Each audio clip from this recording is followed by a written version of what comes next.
Hi, everybody. With our Happy Mind Story series, I share the inspirational stories of people who have suffered with mental illness or have had mental health issues and have successfully learned to live with this and go on to thrive and are now helping others to do the same. In today's Happy Mind story, I have the pleasure of speaking with Heather Palacios, who is the founder of WONDHERFUL Inc., a 501c3 nonprofit dedicated to saving the lives of those who are struggling through mental crisis. She speaks at high schools, colleges, churches, businesses throughout the US to reach the nearly 1.8 million people who attempt suicide each year. Their mission is to reach these people who are struggling with their LIFEBOX in hopes that they will seek help and choose life. Heather is a multiple attempt suicide survivor and believes if you wake up breathing, that's God's proof to you to keep going. She's dedicated her life to helping those going through a mentally difficult time and have attempted or are contemplating suicide. So, Heather, thank you so much for taking part and sharing your amazing story. So, how are you going today? I'm doing great. I'm in the Florida Keys on a little July 4th Independence Day getaway. And my family will be doing all the aquatic things that I will have no part of because in the Florida Keys, we have sharks. So I stay on land. Fair enough. So, well, but anyway, I guess the rest of us will be jealous because, Florida is a pretty special place. Yeah, So let's get started, and then perhaps you can introduce yourself a little bit and talk about this journey that's taken you all the way to One Her Full and all the right, amazing work you're doing there. right. I I am 49 years old and started struggling with suicide at 8 years old. And that's corroborated with my journals that I still have and family members. So it's 41 years of of that struggle, and we all struggle with something. I will acknowledge that suicide is not one of the more common struggles, but it's mine nonetheless. And Damien, I've looked at the timeline of my life, and I've struggled with suicide and or acted on it as a child, as a teenager, as a college student, as a career person, as a spouse, and as a parent, and lastly, in a pandemic. So I've all stages of life have had to either resist that temptation or have acted on it and have been able to survive it. And I just don't want anybody to die. I know that's quite trite, but I know what it's like to want to die. And I know what it's like to get to live. And I am in this non-for-profit to help people live with my experience and with the tool that we have at Wonderful, which is called a life box. Awesome. So what is it that leads people and perhaps even leads yourself to having these ideations about suicide? So have you had a prognosis, a diagnosis, kind of like a to give you some kind of like a rationale for some of the thoughts that you had that led to, all these various attempts and, thinking Yeah. about it?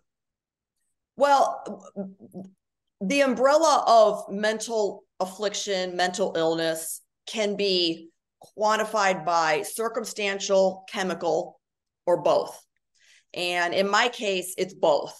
Um, Chemically, I have just a misfiring in my brain that normal people like you or my husband don't have. Um, and circumstantially, I have, oh, hold on, the keys in my purse upstairs in the closet. Sorry. No problems. I want to blame that on the dog, but it was actually my husband. um, and circumstantially, over the duration of my life, there's just been circumstances that would be hard for some people, would be challenging, would make them weary, would make them compromise their ethics and all kinds of things. But for me, circumstantially, it made me want to die.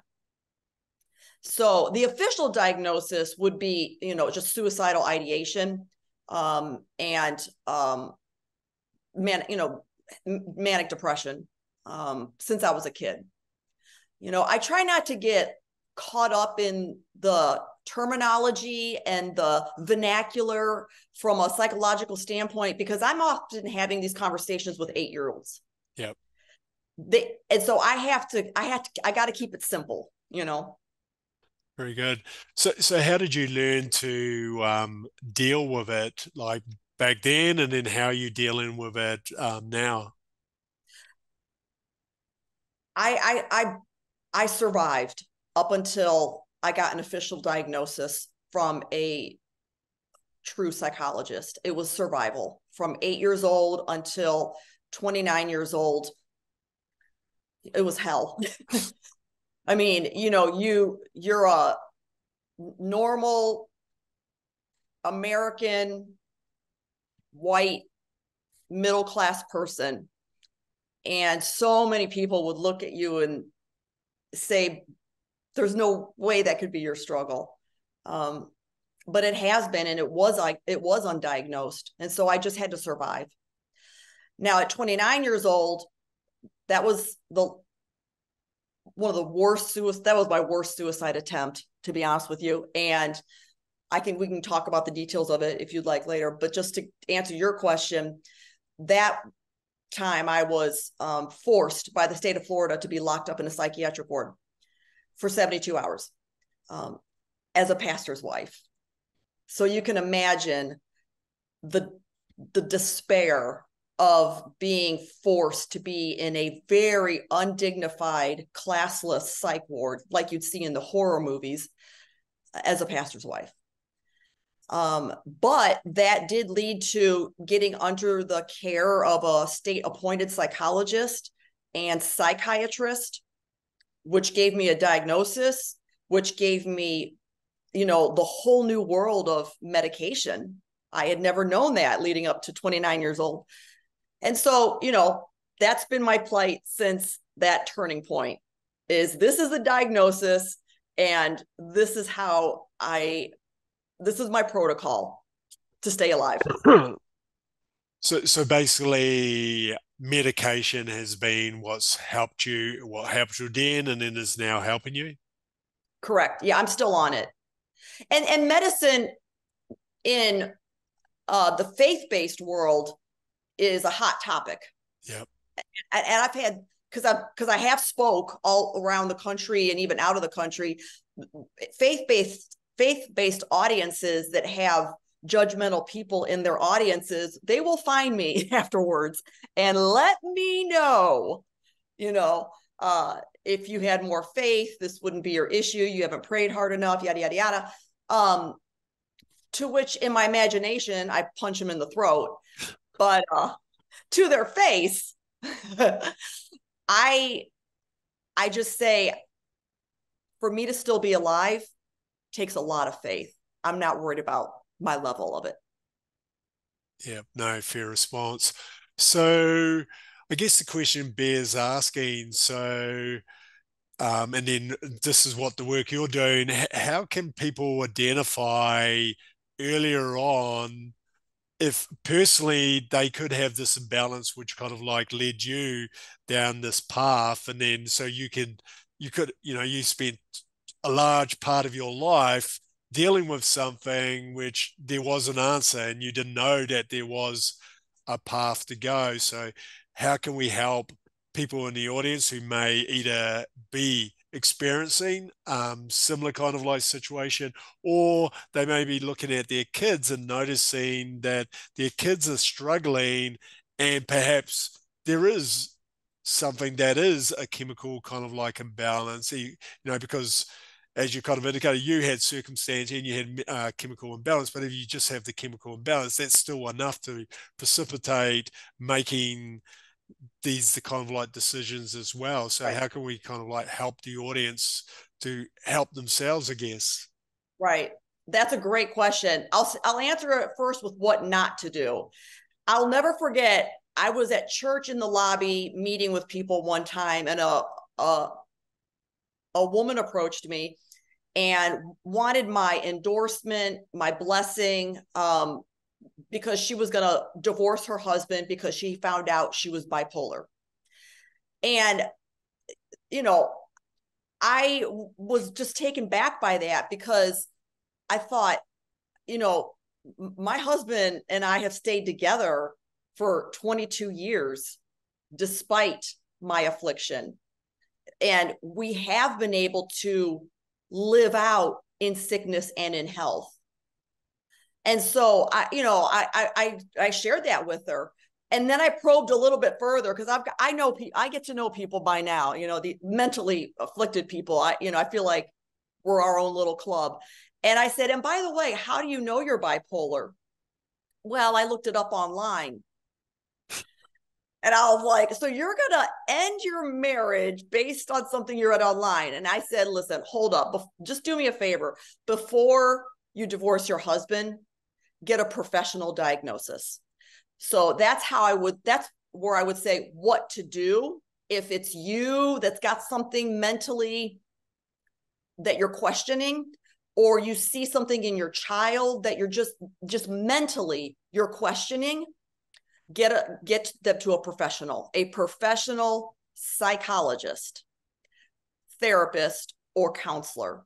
Because if there was something wrong with my heart, and I went online and read, and then made all kinds of drastic life decisions based on what I read, what a fool I would be. What would you do? I would go to a cardiologist. Well, your brain is no different. If there's something you have identified in your brain that doesn't feel right, go to the expert, a psychologist.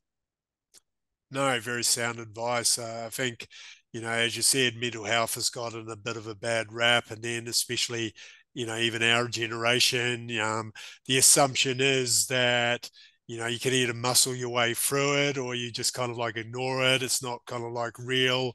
Something kind of like fabricated in your head. But hopefully what the work you're doing, you're kind of like making aware that there shouldn't be a stigma around it. It's like any other kind of like medical kind of condition.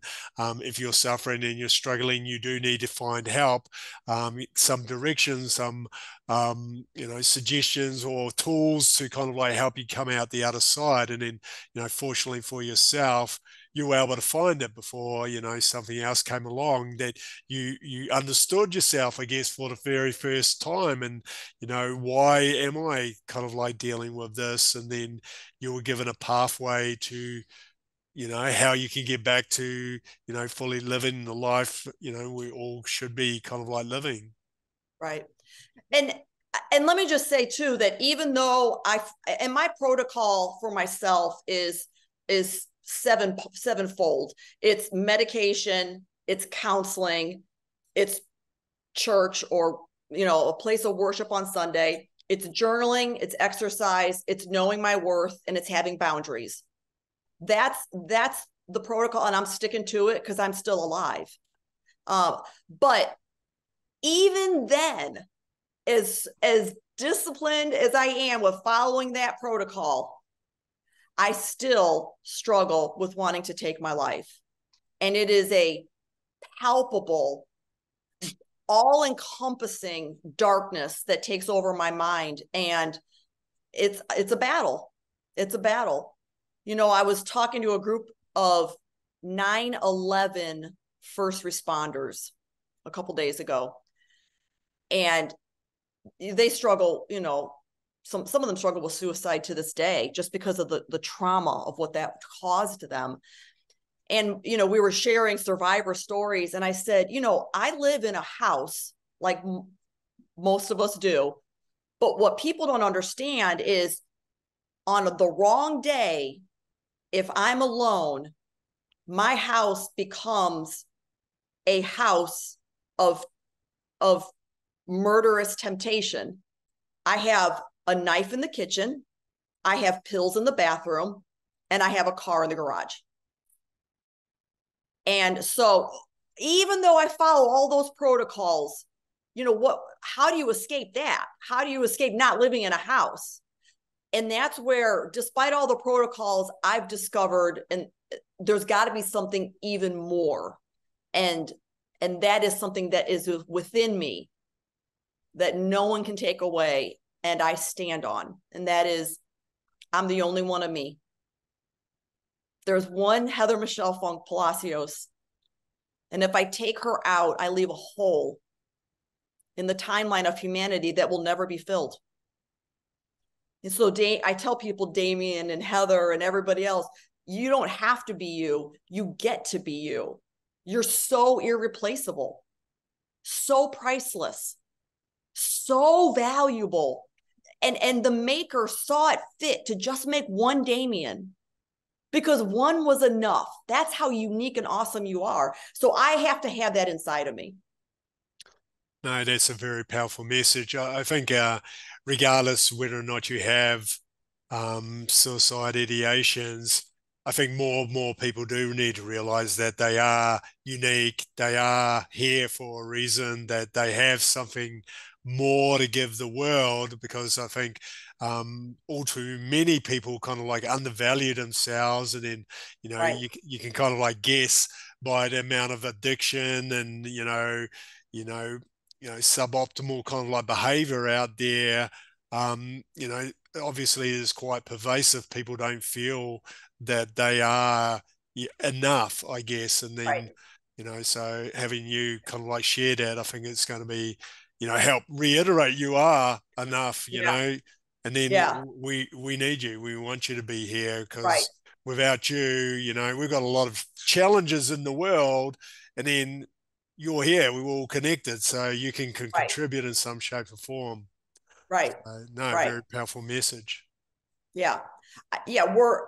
Every single individual that has ever been born is for a reason.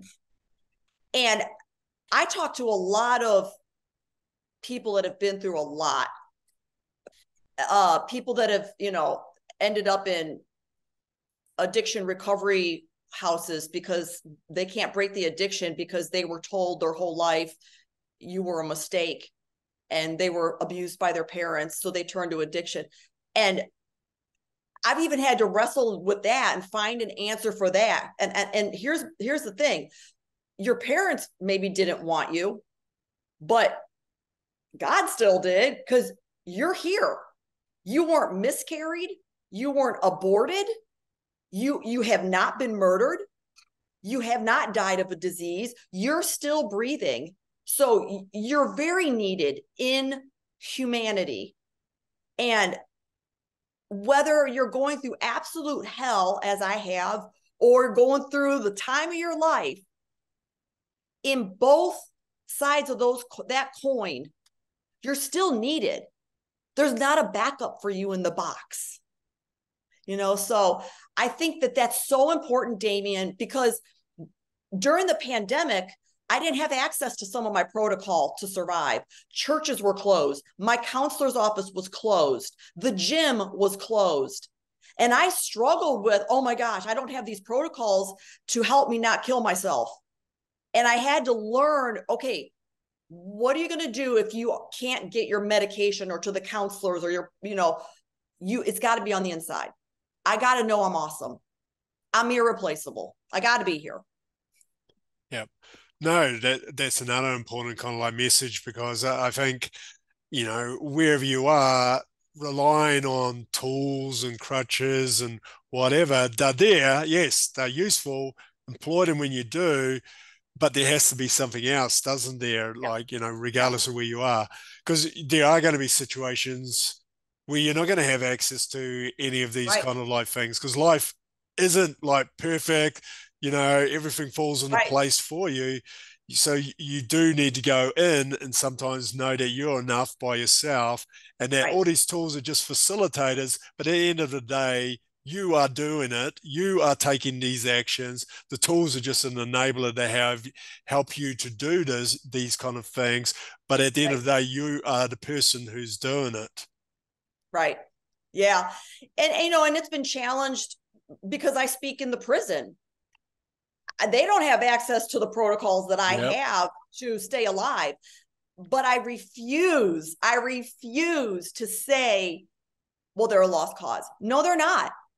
Every one of those women that is incarcerated, again, they were not aborted. They were not miscarried. They were not murdered. They did not die by a disease. They're still alive. They're still breathing because God still wants them here. They, even in prison, there is still a purpose that the only one of that woman can do that no one else can. So, I've had to think outside of the box for so many different scenarios. But I'm thankful that I have been able to, because I don't want to give anybody a license to give up. Yep. No, very powerful. So, what has this taught you, going through all of these experiences? Obviously, a lot of challenges beyond most people experience. What has this taught you about yourself? Um, that life is hard, and life with faith is still hard, but not impossible. I have wanted to die and I have tried to die, but I'm still here. So I know whatever it is that challenges me living, I can get through it. I can get through it. We're not meant to determine the day we leave because none of us determined the day we got here. So I got to keep going until I'm not here anymore. And that's not my call. Very good. So, how do you feel living through all of this has helped you grow as a person? It's not it's not easy. It's a pretty lonely world, Damien, to be a pastor's wife in America that struggles with suicide. There's not an association, there's not a club, there's not a Facebook group. It's a pretty lonely calling. But what it's taught me is even if I'm in it by myself, I'm proud of myself that I'm doing it. Yeah, no, definitely. I mean, like, you're founding an organization and you're out there I doing. did. Yeah, awesome. So, where you came from and then now, because I imagine when you were going through the height of this, when you're in your 20s, that there's no way in the world that you imagine that you could kind of like be the face of an organization out, obviously impacting multiple kinds of people. So, you've grown kind of like exponentially and become like more than you could have ever expected. Right. Yeah. And then, on a personal level, um, the worst suicide attempt was 1 year after I got married. Um, my husband found me committing suicide in a parking lot and was unable to stop me. So he had to call 911, our emergency number here. And 6 first responders were unable to stop me. I had become unusually combative and strong, like a rabid animal, and was beating off 6 first responders. I wanted to die so bad. So they tranquilized me so that they could get me to the hospital where they treated my injuries. Then the state of Florida stepped in and said, we're going to lock you up. And, you know, that night in the psych ward, they put me in isolation because of the violence I had displayed at the scene. Lowest point of my life, Damien, because not only am I locked up in a deplorable, uncivilized psych ward, but I'm in isolation, locked with a guard outside my room as a pastor's wife who can't even kill herself right. Where do you go from there? Where do you go from there? I was so mad at God, and I let him know. I let him know. I had no one else to talk to. But I also remember kind of like having this like barter with him. And I said, if you could please get me out of here, I'm going to help everybody I can not end up here. And that was 22 years ago.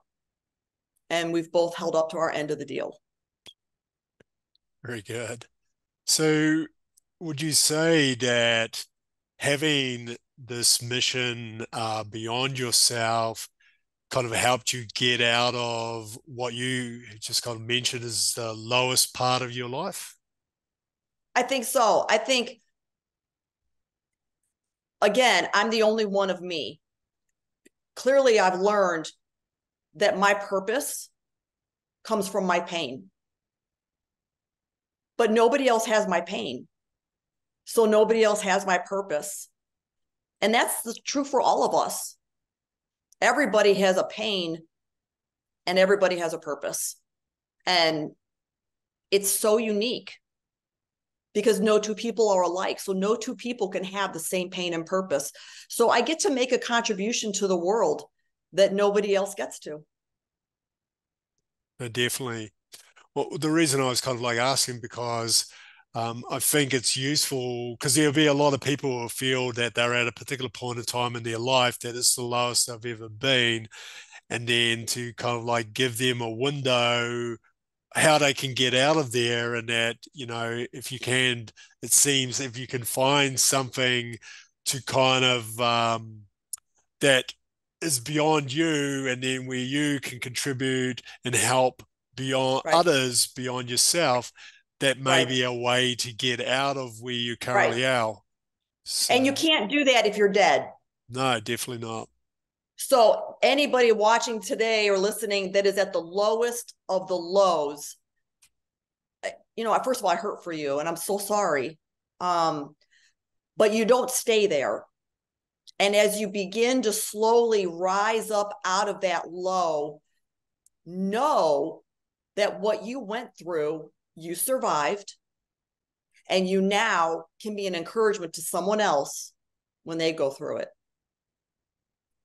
No, very true. No, very good thing to remind people. So, what advice would you give to your younger self?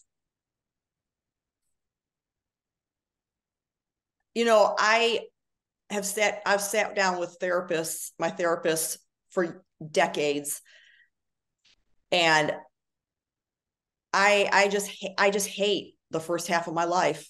It was bad.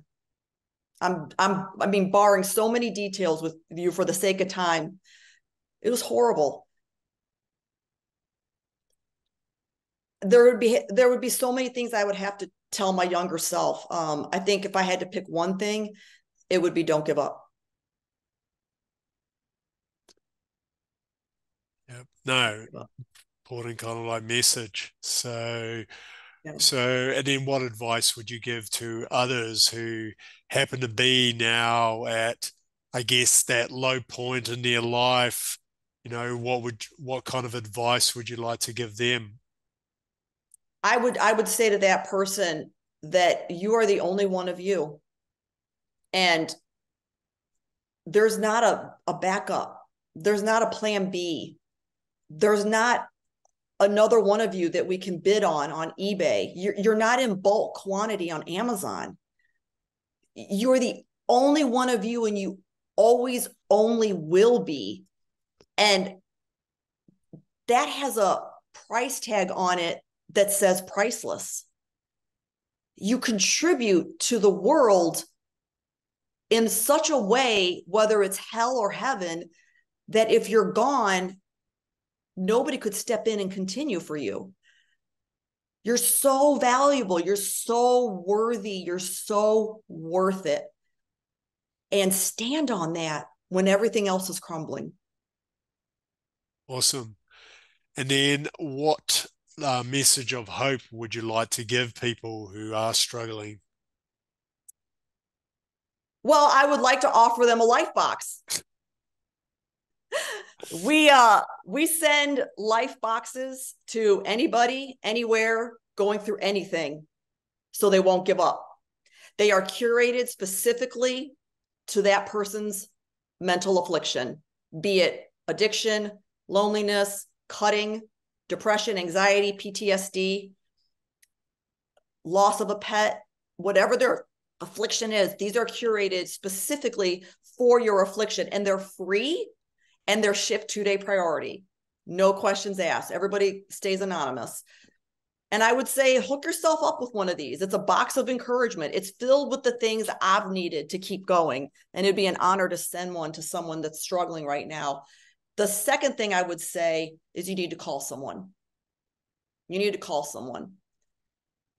Because who you have on your heart to call is not going to tell you to give up.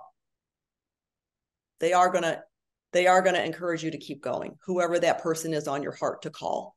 And if in the extreme circumstance where you say, I have nobody to call 988.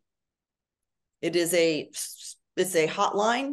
You can call or text. You're anonymous, but it's trained experts who will just listen and love you. So a LIFEBOX and call someone. Awesome. And know that I believe in you. Very good. Well, now let's talk a little bit about Wonderful. I think the audience would be interested to learn a little bit more about the work you're currently doing. So perhaps you can talk a little bit about your mission, the kind of things you're doing, and then I guess elaborate a little bit about LIFEBOX. You kind of like gave them a bit of a teaser, but they may not kind of like fully get what you actually have in the LIFEBOX. So my organization's called WONDHERFUL. There's an H in it, so it's WONDHERFUL.com. But it exists to help anybody, anywhere, going through anything, so they won't give up. Because I believe one more suicide is one too many. So we have done, in 31 months, 10,900 LIFEBOXes to Brazil, Mexico, Jamaica, England, Germany, Guam, and all the 50 states. And people request them, Damien, for all kinds of reasons. But my team knows we never second guess, because whatever is going to mentally afflict you and take you down is unique to you. And we need to believe that. So we've had devil worshipers request a LIFEBOX. We had a child whose mom tried to murder him request a LIFEBOX. We've given them to veterans, military base, schools, businesses. There was a school shooting in Uvalde, Texas. We went there and we distributed 400 LIFEBOXes in Spanish to that community. So it's just filled with all kinds of things that I know, if I was in the dark places I've been in, would be comforted by these. And they're free. So when you say all the things, what specifically, just to give people a taste? Well, okay, so this is a depression LIFEBOX for a guy. Let's say a male, or requested one. So there's a QR code. You can scan that, and it's a video from me. And I'm like, hi, you don't know me, but I know you're awesome, and I want you to make it. And this has been my struggle. So it's kind of a welcome video. But So for this, we would include, like a depression book, easy read. Here's the thing, Damien, guys, you got to give them something they could read while they're on the toilet. Short and simple. Don't give them a long book. They don't got time for that. A personal handwritten card. Every single LIFEBOX gets one of those. A stress ball, a fidget keychain, lifesavers, play on words. Get it, Damien? Lifesaver. Yeah. Chapstick, a journal, a pen, crossword puzzle, tissue, a Bible, a never give up wristband. I need to send you one of these. You need to have one of these, Damien. And this thing, the things that are like, tchotchkes or just like special items, that's important to me because, Damien, when you are going through anxiety or PTSD or depression or divorce or loneliness or addiction, you need to get your mind off your mind. So we always put, emotionally supportive things in here, mentally supportive resources, but just things to get your mind off your mind in every LIFEBOX. Awesome. Yeah. Then because and so this depression one we include in here because this is specifically a resource for men with depression. So yeah. Awesome.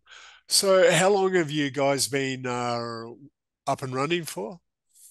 31 months. 31 months. And then what is it? 10,000 boxes have gone out? 900. Wow. 10,900. So, Can well, you believe that, Damien? that's incredible. So I'm sure that number will increase dramatically. The world we live in is not getting any easier and it's getting a lot more challenging. So things like this are definitely going to be needed. Right. Yeah, we just had somebody request from Israel. He's struggling with suicide in Israel. We had a pastor from South Africa request a LIFEBOX for himself during COVID. So the struggle's real, Damien. You said it. Yeah, and touches everyone. It doesn't matter where you are, every walk of life, whatever age.